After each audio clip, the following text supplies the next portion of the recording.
Nice to see a couple of new faces here. Welcome. We are at part 3 of the series, but it shouldn't really be difficult to catch up. You can, of course, always look at the videos of the first 2 parts if necessary. So, we have been speaking the last couple of times about this technique of psychotherapy called internal family systems.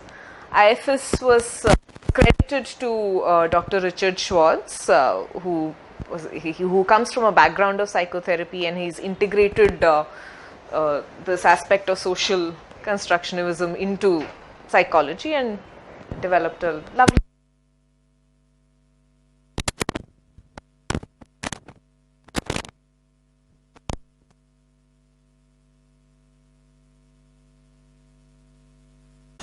all of us have various parts which ultimately forms what we call our personality. So there are these little parts of us that form it, and therefore the term internal family, that there is an internal family that exists which co-creates the personality. The center of that personality is what is termed as the self. Dr. Schwartz talks of self as the seat of consciousness. It's that part of us which knows why we exist, the purpose of our life, and it knows where to draw energy from around the universe. But the self may sometimes get clouded by other parts which sometimes make more noise, so to say. So there are these parts, are all different kinds of parts that tend to carry burdens. These burdens could be that of memories of hurt and harm and injury and all of those things that we go through life, and because of those burdens their beliefs tend to get a little warped, and therefore they sometimes become dysfunctional in nature, and in the process they overshadow the self, and therefore there are times in life that we feel lost, or we feel we don't know what to do ahead. So the second part, we spoke about one such category of part, which is the protector, so typically in the internal family the fight is between the protector and the exiled part. Right? So there is the self and the protector and the exiled, that's the primary drama triangle. And the exiled parts are those parts of us which we are trying to suppress, or we are trying to hide because they are very unpleasant to deal with. So an exiled part could be a memory of rape, it could be a memory of loss of somebody close to us, something that brings up a lot of pain and hurt, and therefore we don't want to touch that memory and those emotions, and therefore we exile those parts of us. And the protector parts are built so as to keep that exiled part suppressed. And anytime, for whatever reason, because of things around you or because of some incident, if the protector feels that somewhere you're moving towards the exiled part is about to surface, then there is one particular category of protector called the firefighter, which starts coming up and starts doing everything to make sure you don't touch the exiled part. Typically the firefighters that we encounter are those parts that make us probably go drink heavily or get into substance abuse or get into a depressive state, so that you're diverted and therefore you don't touch that exiled part. I got a question. This protector part, as you said, they are into action when you are in the awake state, in the conscious state. What when you are in your sleep or something like that? Protectors are there all the time. So even these are all these parts exist in our conscious self as well as in the unconscious. Some people get dreams of their past or bad experiences or something what they were. So maybe at that time the protectors are not. The protector is still present, but in the sleep state the unconscious has a little more leeway to express itself, because the conscious mind is at rest. So the protector parts are usually very active in the conscious mind. So the moment you wake up, you put on that manager face and say, okay, I've got to get on in the day, I have to do these things, meet these people, get these things done. So the protector is very active, and in the night the protector says, okay, there's nothing to do now, so let me rest, and in the process the exiled tends to wake up. Especially when there is some trigger during the day, then Yeah. on those days like it can. So the exiled parts largely reside in the unconscious. Right? Not by design, we push them into the unconscious.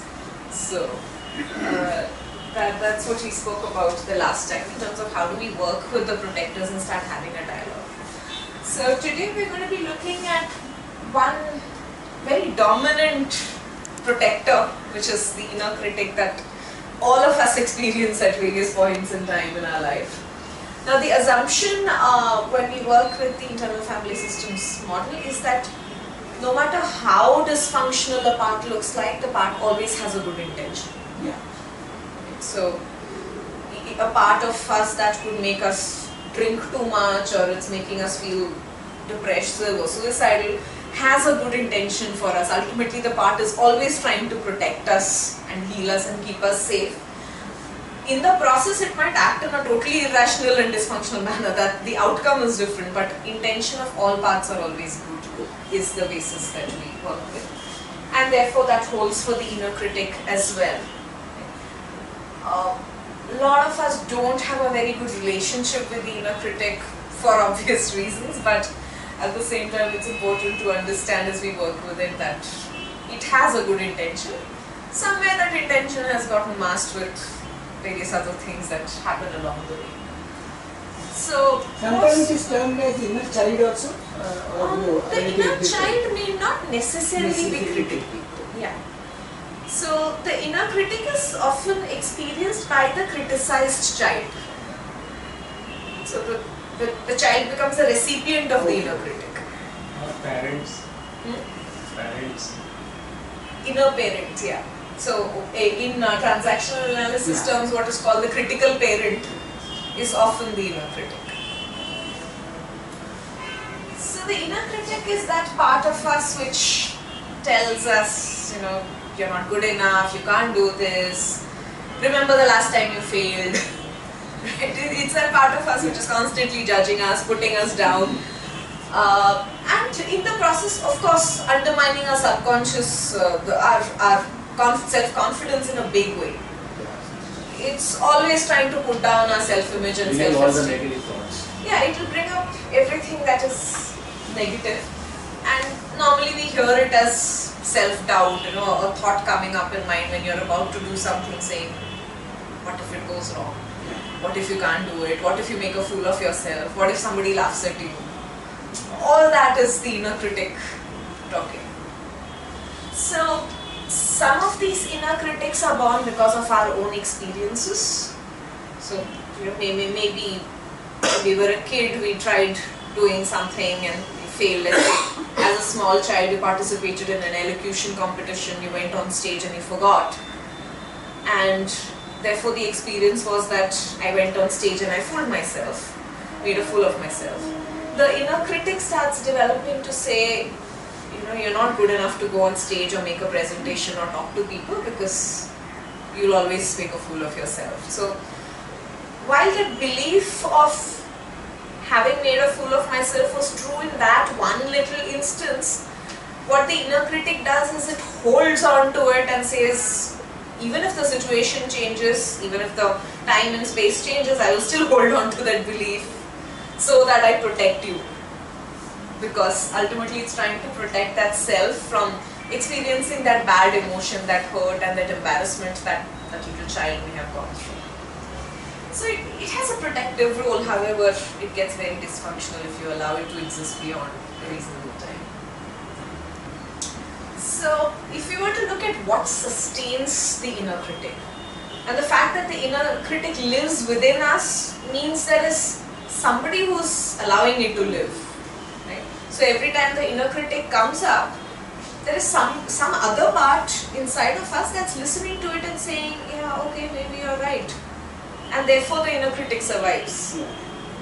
If there were nobody to listen to that inner critic, nobody to acknowledge its existence, then the part wouldn't survive. Right? So there are anchors inside of us which are allowing this part to live and sometimes even flourish. So typically these parts are either our belief systems, the parts that hold our beliefs. So beliefs about saying I'm not good enough, or I'll never make enough money, or I don't look good, I'm not good with communication. All those limiting beliefs that we hold, those are what anchor the inner critic. They allow it to sustain and flourish. And of course, memories. So, memories in the sense the emotional remembrance of memories, not just the incidents themselves, but the fact that we allow our emotions to run with the memory. So those are the anchors of inner critic, and therefore when we do inner critic work in IFS, the idea is to also engage with beliefs and memories, let it surface, let it come up, and then release it as and when needed.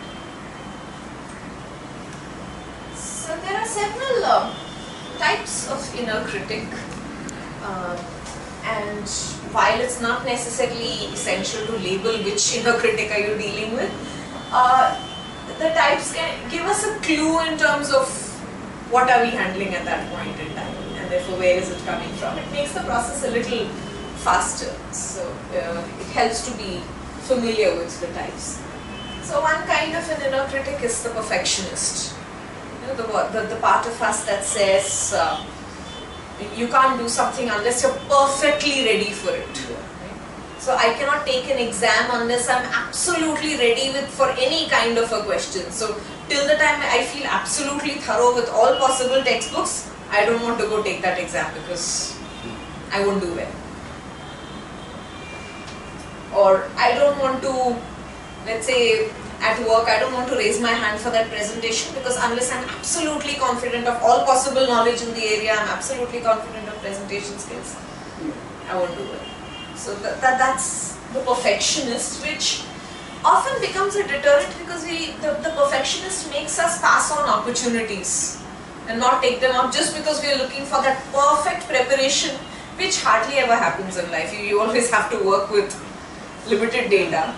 But the perfectionist mostly doesn't allow. leads to procrastination. Yeah. So you find a lot of people talking, so I want to write that book, but I will write that book when I get that 2-week holiday by the beach and there is nobody to disturb me, and that's when I will start writing my book. So you're looking for that perfect atmosphere and the perfect setting for it, and that may never come. And the perfectionist doesn't allow other parts to operate till that perfect excuse of the setting happens. So it robs us of opportunities in a big way. And of course, needless to say, there is somebody inside who's listening to that perfectionist and therefore allowing him to operate. Then you've got the guilt tripper, which is a very common inner critic you find. This is the part of us that takes us on a guilt trip. So let's say you go have an extra ice cream or you have an extra drink once in a while. This part comes up and says, see, you were being irresponsible. You're a bad parent or you're a bad person. You shouldn't have done this. Why are you doing it for your own health? You have so many people dependent on you. Why should you be doing this? So this is the part of us that sends us on a guilt trip, and in the process does not allow us to enjoy indulgences which we may otherwise reasonably enjoy.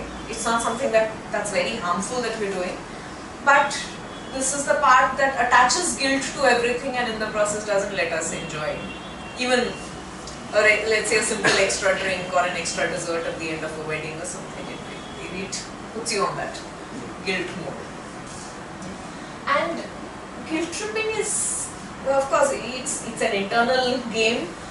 Very often we imbibe it from others also. When children are brought up with saying, you do this, you're making mama cry. That's when the child learns guilt tripping, and then it internalizes the guilt tripper, that critic. And even when the child is grown up and doesn't have the mother around, it will still think of, oh, if I do this, my parents might think it is wrong. Whereas the parent may have no connection with it at that point. But we often internalize a lot of guilt trips from other people around us.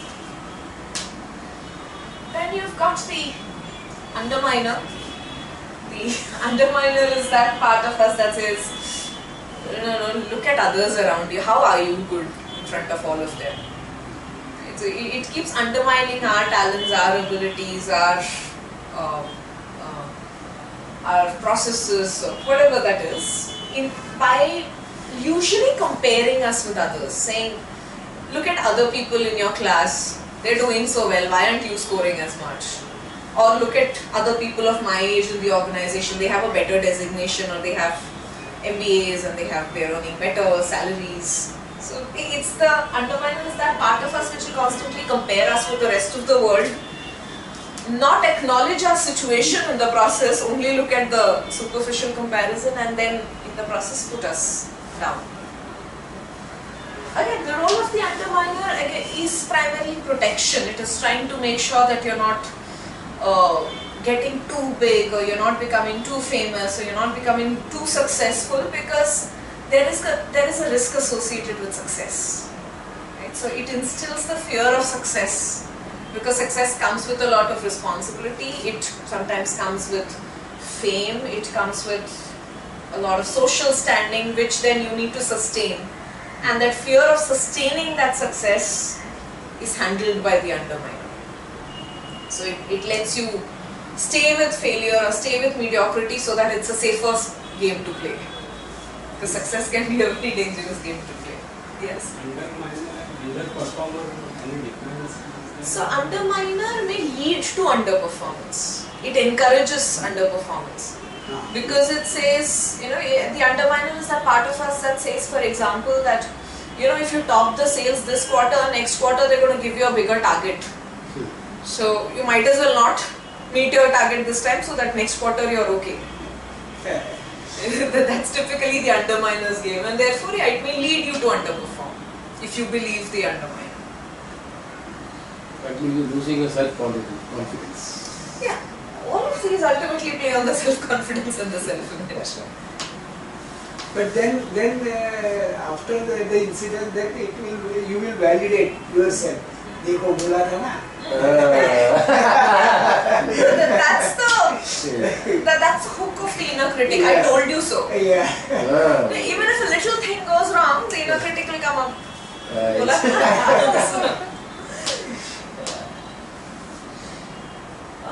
Then you've got the destroyer, which is a very dangerous inner critic. It's that part of us which gets into that sabotage mode.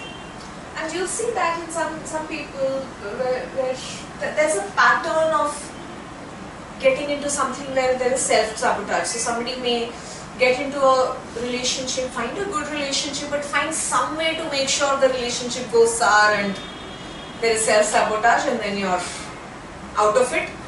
Getting into the same pattern, finding another partner doing the same thing. There is an intentional destruction of relationships, of career opportunities, of jobs. Again, coming from the Then what is the payback in that? Payoff? The payoff is that there is a fear of rejection, right? So if I enter a relationship with you and I'm coming from a fear of rejection, I'd rather make sure I go on the defensive. I reject you first before there's even a remote opportunity for you to dump me.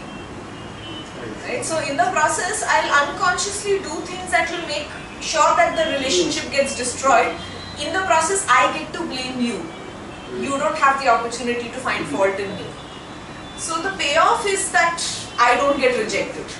And therefore, in order to not get rejected, I'd rather destroy the relationship. It's a very unconscious game that happens. But a person would not do it intentionally, actually. But then comes like. See, it's very. No if you one would really like look to- at yourself hard enough, it is visible. Right? But yeah, intention. It's not a No one conscious would like intention. to make a loss of something. Which is It's not a conscious intention, but People are people are overconfident. usually very conscious of their fear when they are acting like that. The fear of rejection is very apparent. And yet people will still choose to make that same decision because it's just scary. So therefore, you will find that when the destroyer acts up, you will find the usual consequences are there is that scare, the fright of commitment. Maybe people find it very difficult to commit themselves to either a job or a relationship or career or whatever that is. There's usually that fear of commitment that comes with the destroyer. you've got the molder. The molder is that part of us which is trying to fit us in various definitions. So, to be a good daughter, you've got to be like this. Survival of the fittest. Not sort of survival of the fittest, but meeting expectations of others. It's a label. Yeah, the label, you know. So, if you have to be labeled as a good father in your community, this is how a good father in your community looks like. Right? These are the kind of clothes he wears, this is the kind of profession he has, these are the habits that he has. So that there is that, yeah, there are stereotypes that you're trying to fit into. Good advice. More than means giving good advice. Not necessarily good advice. The molder is trying to fit you into a mold, a cast, right? So if this is how good husband is supposed to be like, this is how you ought to fit. Whether you fit into it or not is a different thing. You but need to be in that framework. yeah. The inner critic will force fit you. Whether you like it or not is a different thing. Yes. Trying to fit into particular belief system. Yes. Yeah. Right? And the mold could be that of a certain country or a community or a religion, or sometimes even parental expectation that becomes a mold. Right? So if the parent has brought up a child saying that this is what a good boy or a good girl should be, then that's a force fit mold. I mean, that child may be nothing like that, but there is that mold, and at some point the child is likely to internalize that inner critic and say, okay, I think I'm a bad kid because I don't score good marks. Right? And the child grows up with that belief that I am not good enough just because the child, somewhere the inner critic is trying to fit him into a mold. Even sometimes parents will tell, boy, you should not cry. Yeah. As a boy, you should not cry. A lot of our gender identities come from the molder critic. The girls don't do this, boys don't wear these kind of clothes, you don't wear this color, you don't grow your hair long or short or whatever. So all of those are molder critics, and the molders are usually absorbed from outside, from whatever community or country or family that we grow up in, and they come from outside, and somewhere we give them a place to stay in as our part, and We feed them. yeah, we feed them. They keep saying things and we feel bad about it, and in the process we try and what is normally termed compromise, and in the process neither is happy because the critic will always keep saying you're not a perfect fit, and we obviously don't want to be a perfect fit, so there's always that conflict that happens. Then you've got the taskmaster, which can be very deceptively useful. You know, the taskmaster critic normally acts up in terms of saying, okay, you've committed to losing 5 kilos, 5 o'clock on the dot, get up, go, whether you're having fever, feeling cold, not feeling up to it, not slept in the night, doesn't matter, go, get it done. So the taskmaster is the disciplinarian. It says you've got to do this, whether you like it or not, in the mood for it or not, in the health for it or not, doesn't matter, go, get it done. It forces you. It forces you. So usually the taskmaster is seen in terms of its outcome, and the outcome is that of a very rigid disciplinarian, saying I will eat only this much, and I will eat at 7 o'clock sharp, and I will not do this, and I won't drink tea, and so there is that rigidity that comes with the taskmaster.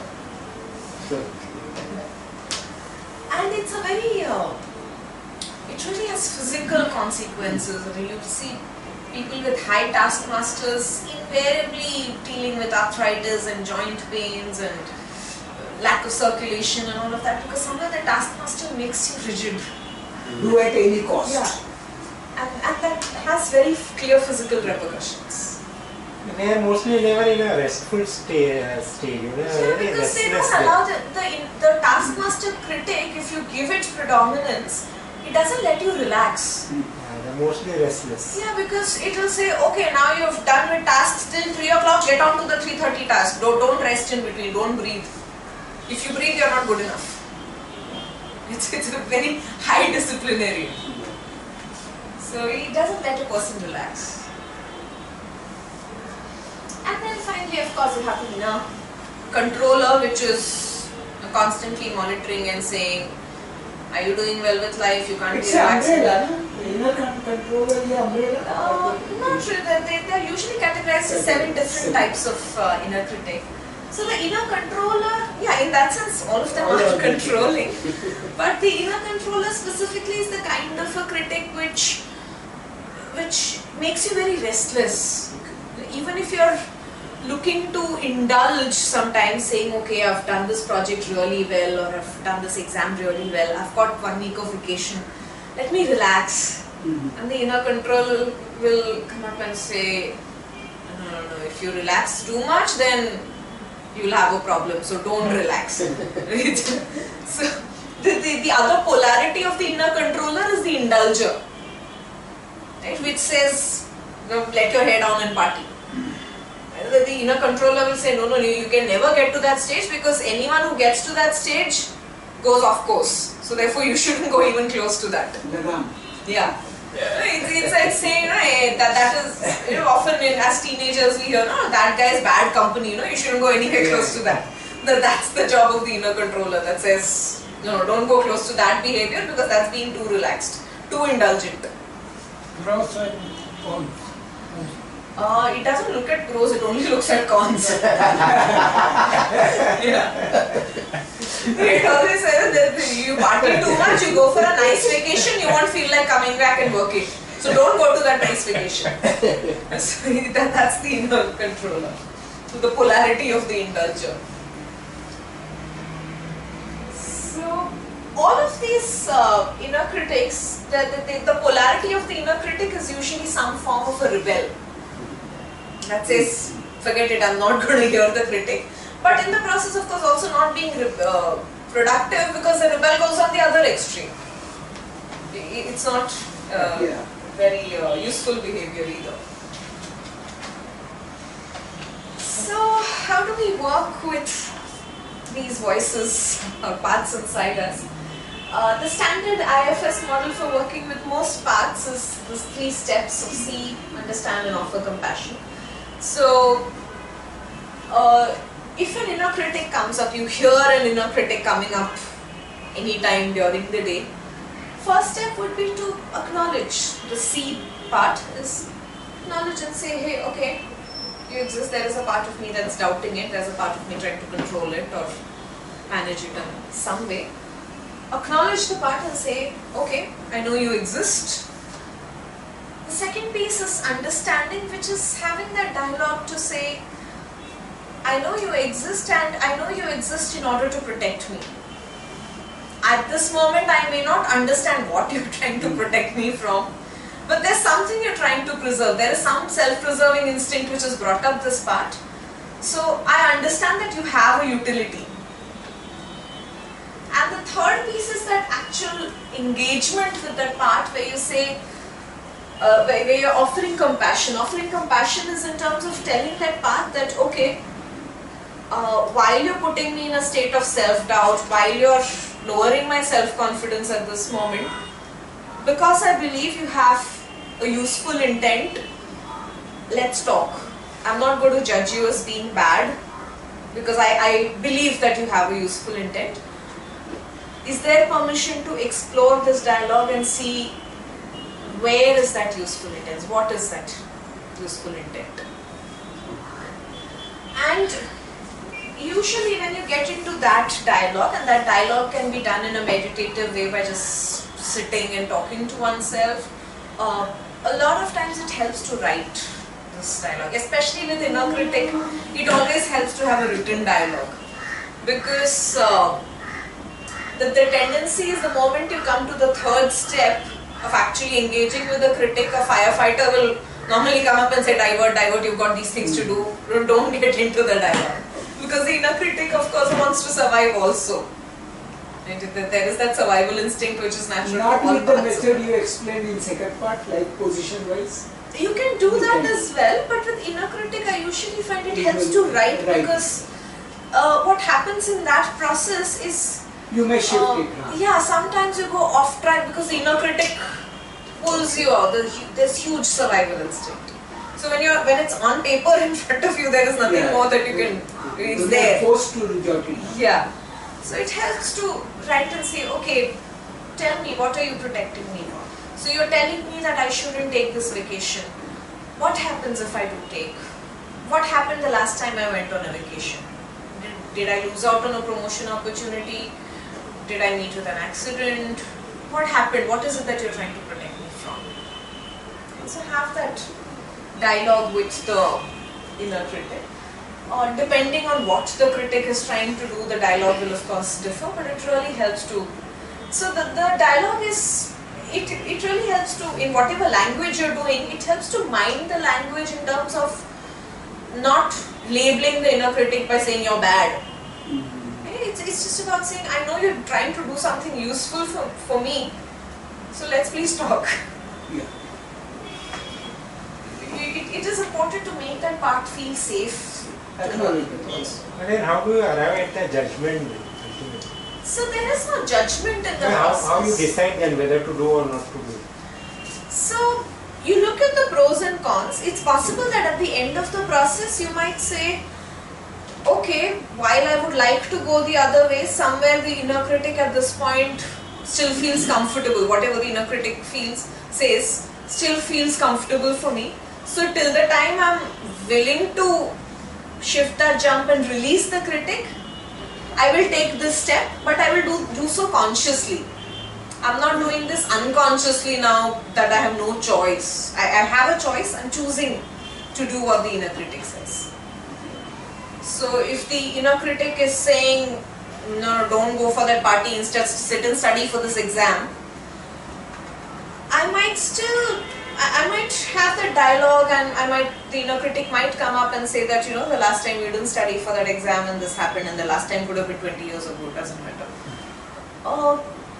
You might, at the end of the dialogue, say, okay, I very much want to go to that party, but I'm also not very confident of my exam. I don't think I'm prepared enough. So this time, I'm going to go along with the inner critic, but not because I don't have a choice. I'm choosing to go with the inner critic. So in that process, you're releasing the critic, and also what happens is the moment that part feels heard, that okay, it's acknowledged, the next time around it's not going to act up so much. Reducing the intensity. Yeah, because it knows its existence is validated, it's acknowledged, it's not going to come up in a unconscious or in a bad way next time. Like parents. The intensity goes down. Like parents.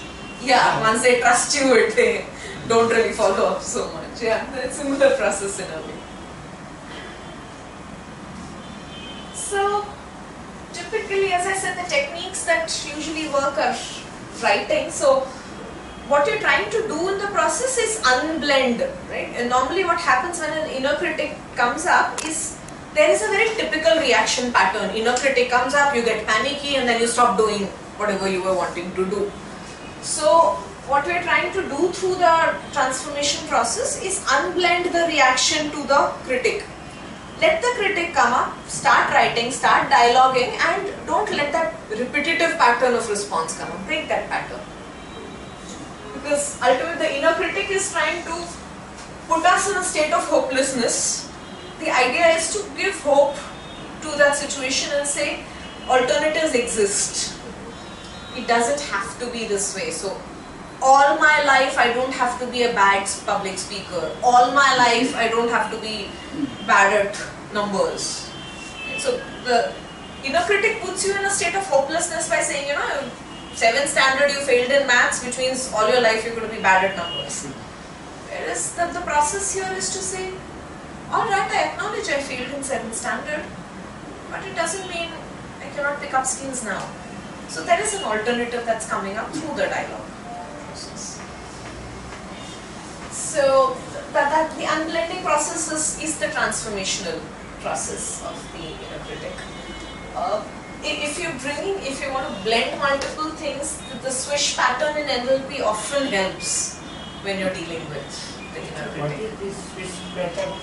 Swish pattern is an NLP technique which helps you disassociate responses from stimulus. So, let's say for example, the stimulus is I see a dog, and my typical response is run away because I'm scared of dogs. The swish pattern is a pattern that says, okay, I see a dog doesn't have to mean run away. I see a dog could also mean I see a dog and the dog does what it does, I do what I do, and I don't have to react to the dog all the time. The sense of fear that's associated with the dog can be broken. So you swish it. So there is an NLP process which you can the video, NLP video is there on swish patterns, which you can look up later, where basically what you're saying is a certain stimulus doesn't have to have that response. You can have a choice of response. So you break the association of dog with running away. You say dog is dog and I can choose whatever response I want in that particular moment. So I may choose the response of going and petting the dog. I may choose to say ignore the dog and walk on. Right? It doesn't have to be run away from the dog. So that's the swish pattern, which is a very simple pattern. In 5 minutes and you can be done with the process and fix the responses through that. Or if you're not used to NLP, you can simply write and have that dialogue in the process. As you said, you can still use visual theatrics. You can still use spaces like we said the last time, but writing usually works better with NLP because sometimes results are so deep. Chances of sleeping is because more. sometimes you might get carried away. If the inner critic is very strong, it will dominate that conversation, so it won't let you go into certain spaces and reasons. But here using in swish pattern, you have to do same thing, bigger picture or Yes, same swish pattern. So you shift the anchors. shift the anchors. Yeah. Means you reduce the picture of inner critic. Yeah, so you identify what is your visual anchor. So if your visual anchor is that when you think of a situation, you see it very clearly in color, All patterns. whatever. You shift. So when you're swishing, you make it black and white. You make it very fuzzy. You push it. Okay. So the same swish pattern that you know. Maybe you said writing would be better, but not exactly how you would write that. So you write like a dialogue, like how a movie script looks like. There's one speaker, another speaker, so hero says this, heroine says this, hero says this, heroine says this. So that conversation.